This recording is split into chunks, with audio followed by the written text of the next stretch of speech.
Hai, perkenalkan nama saya Ahmad Dhani, mahasiswa Politeknik Negeri Sriwijaya, Prodi D3 Teknik Elektro. Pada kesempatan kali ini, kita akan membahas tentang fire and firefighting. Firefighting ini kita lakukan untuk mencegah dari kebakaran. Kebakaran itu adalah suatu api yang membakar objek yang tidak terkendali. Api bisa terjadi karena 3 unsur. Yang pertama, ada bahan bakar, udara, dan juga titik nyala api. Api ini dapat terbentuk dari 3 zat. Zat pertama itu zat padat, kedua cair, dan ketiga itu zat gas.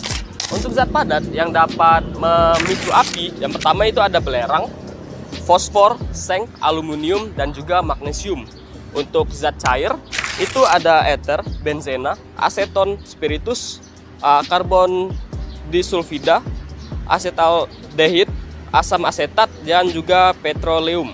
Dan untuk zat gas ada gas alam, asetilen, hidrogen, etilen oksida, metana, karbon monoksida, dan juga butana. Kebakaran itu bisa kita klasifikasikan menjadi 4 tipe. Yang pertama itu ada kelas A, yaitu kebakaran pada benda padat. Benda padat ini dapat seperti kayu, kertas ataupun kain. Dan untuk kelas B, yaitu kebakaran terhadap cairan dan gas. Cairan dan gas ini yang dimaksudkan dapat berupa bensin, solar, minyak tanah, dan juga gas LPG. Dan untuk klasifikasi ketiga itu kelas C, yaitu kebakaran yang mengkaitkan kelistrikan, seperti kabel listrik, contohnya short circuit pada rumah yang kebakar.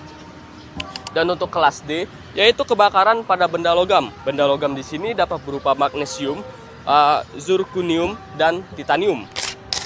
Untuk kebakaran yang masih ringan, itu dapat kita antisipasi dengan menggunakan APAR. APAR itu memiliki panjangan alat pemadam api ringan. APAR itu biasanya berwarna merah dan juga berbentuk tabung.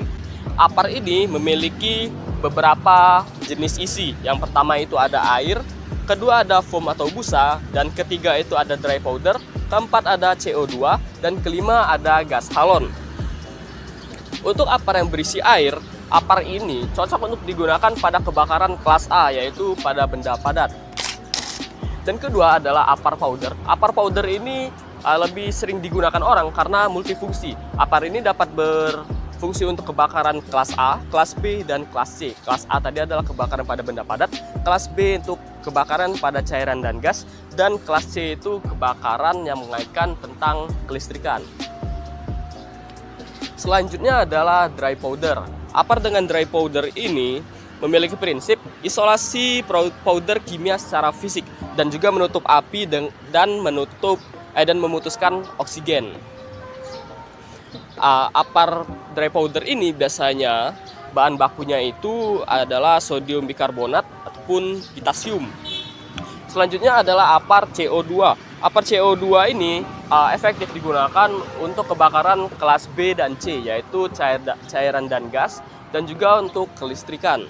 APAR CO2 ini lebih efektif karena mudah menyebar ke seluruh area kebakaran, tidak mengantarkan listrik, tidak meninggalkan residu, dan juga memiliki massa berat yang lebih berat 1,5 kali berat daripada udara. Kemudian ada APAR busa ataupun APAR yang berisikan foam. APAR ini cocok pada kebakaran kelas A dan juga kelas B. Kelas A tadi adalah kebakaran pada benda padat, dan kelas B itu kebakaran pada zat cair dan gas. Berikutnya adalah APAR dengan isi gas halon.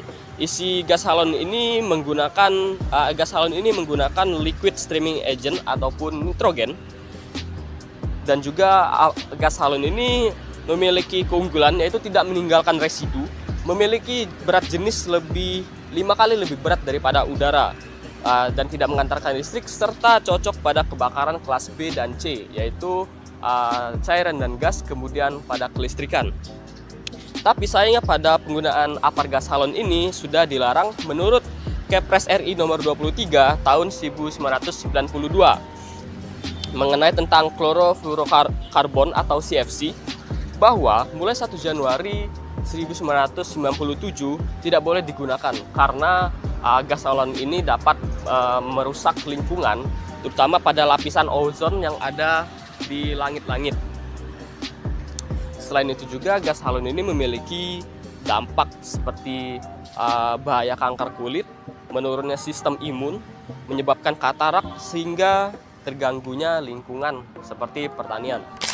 Penempatan apar itu memiliki klasifikasi tersendiri, yaitu contohnya apar tidak boleh diletakkan di langsung ke lantai karena lantai itu bersifatnya dingin, sedangkan apar itu jika terkena dingin dapat menyebabkan isi pada apar itu membeku sehingga apar tidak dapat digunakan. Apar juga tidak boleh diletakkan terlalu tinggi. Jadi apar itu harus diletakkan pada tempat yang aman dan juga mudah untuk diambil dan juga mudah untuk dilihat. Untuk pengoperasian apar itu kita dapat mengerti dengan pas. P untuk pull. Jadi pada apar itu memiliki pin atau pengunci pada tuas dari apar. Yang jadi saat kita mengambil apar kita harus pull atau tarik pengunci pada tuas tersebut. Kemudian A yaitu aim. Kita ambil corong pada apar itu dan kita arahkan kepada titik api. Kemudian adalah S yaitu squeeze, kita mulai menekan pada tuas sehingga cairan pada apar tersebut keluar. Dan yang terakhir S atau sweep, kita melakukan gerakan seperti menyapu ke kanan dan ke kiri.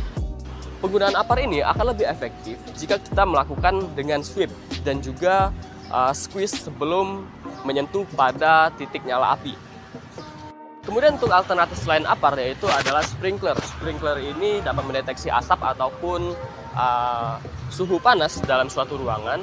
Jadi jika sprinkler ini mendeteksi adanya panas ataupun indikasi kebakaran, maka sprinkler akan otomatis mengeluarkan air. Sprinkler ini biasanya diletakkan pada bagian atas dari sebuah bangunan. Oke, sekian dari saya untuk materi firefighting kali ini. Semoga video ini bermanfaat bagi kalian yang menonton sampai selesai. Sekian dan terima kasih.